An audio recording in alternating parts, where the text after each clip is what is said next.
Morning. Oftentimes, when we hear this parable of the sower, we think of the different soil or different grounds to which the seed fell as different kinds of people. Like, for example, a group of people who heard the word of God and did not do anything about it. That is one group. Another group is those people who heard the word of God, got excited, but later on lose their excitement. That is another group of people.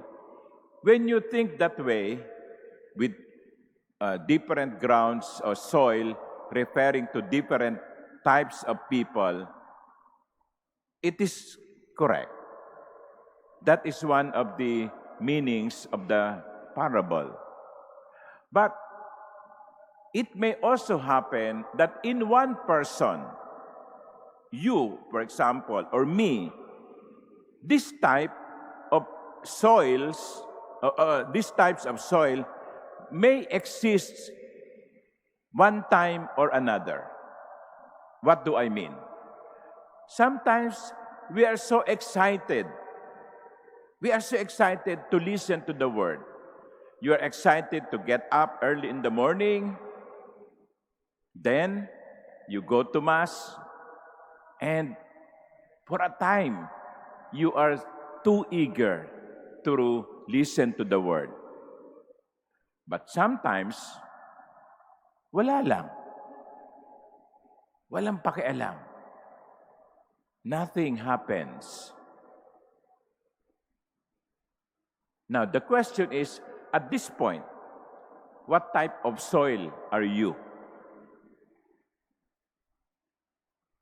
What type of soil are you? Are you that kind of soil that is does not care? No? Are you that type of soil that is excited? Are you that type of soil that at this point is very fruitful? Kasi aminin natin, pabago-bago din tayo. Pabago-bago din tayo sa ating disposisyon. Papalit-palit tayo ng attitude sa salita ng Diyos.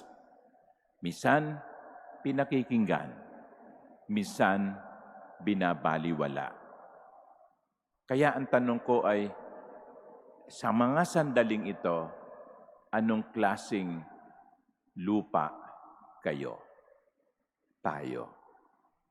But you see, the good news in this parable of the sower is this. Even if the sower knows that not all the seed will fall on good ground, he kept on sowing. Ganyan ang Diyos. Hindi tayo pagsasawaan. Maaaring magsawa tayo, maaaring magbago tayo, maaaring panghinaan tayo ng loob, maaaring mawalan tayo ng gana, pero ang tagahasik, ang Panginoon, consistently sowing. And that is what we thank the Lord for. Hindi niya tayo pinagsasawaan.